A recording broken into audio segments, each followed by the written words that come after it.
Hello, namaste. My name is Nidhi Nagori and welcome back to my channel. If this is your first time around here, then hey, welcome to the channel. I make a bunch of videos related to career. So this week, the two videos that are going to go up are going to be related to M&A, which is mergers and acquisition. I'm going to give you two videos from two different perspectives. One from the perspective of a chartered accountant, one from the perspective of an MBA, because I want you to have all the information about this field. For today's video, we have Pranav here with us, and he's going to take us through his journey and his understanding of M&A for a chartered accountant. If you're interested in the video, of course, stick around. If you like the video, click on the big thumbs up down below and let me know. Comment below your thoughts if you have any questions, or if you have any suggestions on what I should cover next on my channel, put them all below. Also, do not forget to follow me on Instagram because I do very short and interesting career reels, which can answer a lot of your questions. And if you have questions, you can always send it to me there. Lastly, for better user experience, try and use headphones because these videos have been shot across distance, across time zones, and sometimes technology differs. Now that's a lot of information, but thankfully I'm done talking. So let's get straight to Pranav and understand what M&A is for a chartered accountant.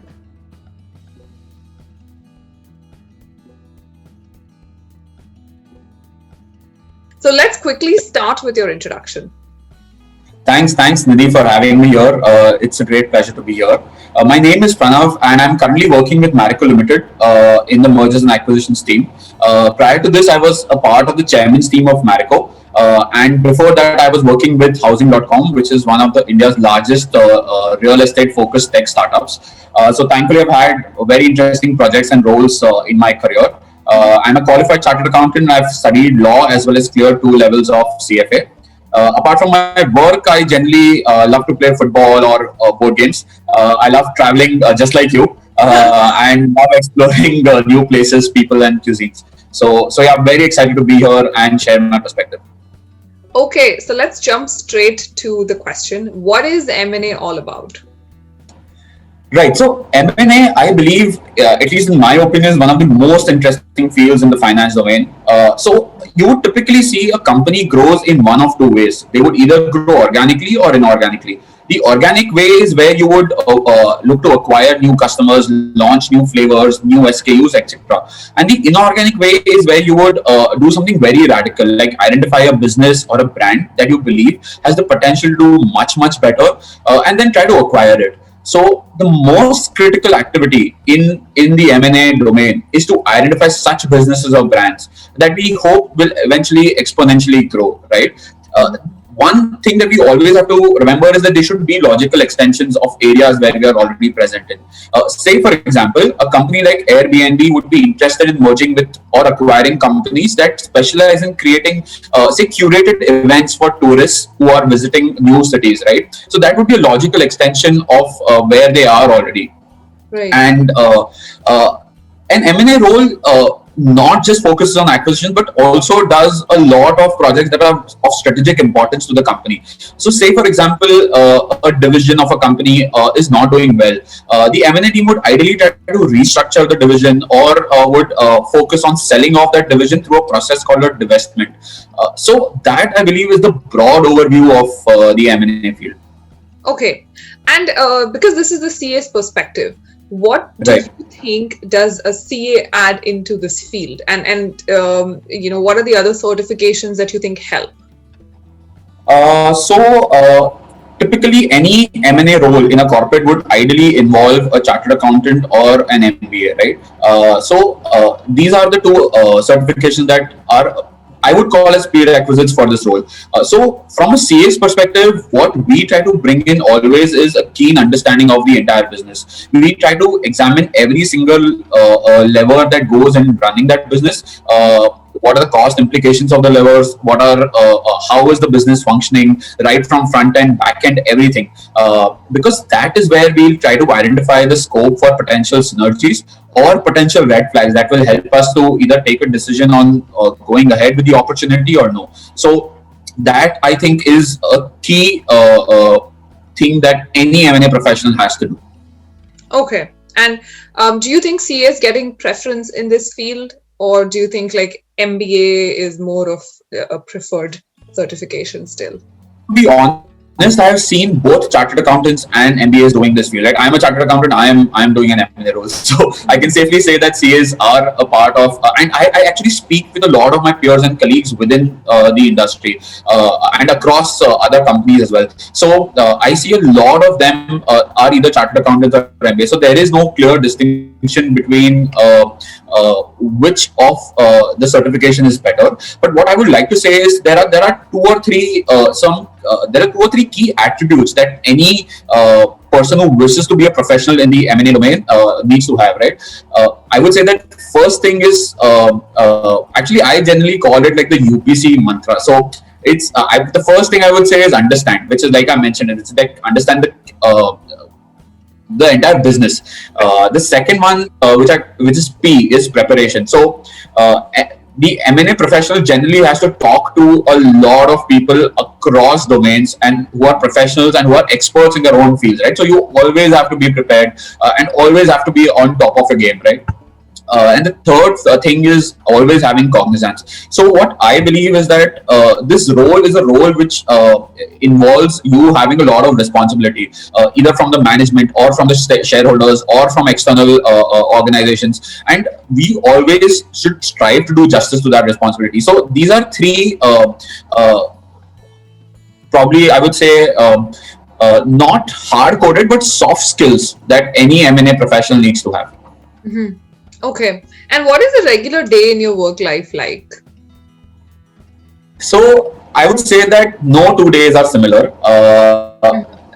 In terms of typically what you would do as an M&A professional is the first and foremost thing is of course scouting for opportunities, right? This is generally done via an inbound or an outbound research. So inbound and outbound, what it typically means is where if I, as a company, want to raise some money, I generally go to an investment bank and I tell them that, hey, I need to raise money. Can you help us find possible investors? Investment bank then approaches mergers and acquisitions teams of various corporates and present them with the opportunity that they have got, right? So that is typically called as an inbound lead. While an outbound research is where we generally identify opportunities, we track our competitors, we track brands that or businesses that we are interested in, and then we approach them and say that, hey, would you want to do a strategic partnership? So that is something that we keep doing on a regular basis. That is one aspect of the role. The second aspect of the role is, of course, the more interesting work, which is the deal work. So if you're in the middle of a deal, right, so you generally end up doing extensive research on the opportunity, and the research is generally bifurcated into multiple areas. So there is, of course, you need to do the market research to understand how the market is performing right now, and then you also need to do a product research just to understand how efficacious the product is, how are the customers valuing it, what's the customer feedback, what's the customer's perception of the brand. We need to analyze the growth potential. So all of this just goes into the research ambit. Then comes the identification of potential synergies, and then we need to value those synergies. So when I say synergies, what I typically mean is that you need to identify how much will the brand or the business that you hope to acquire strengthen or grow once you're working on it together rather than operating it individually. So that is how you measure synergies.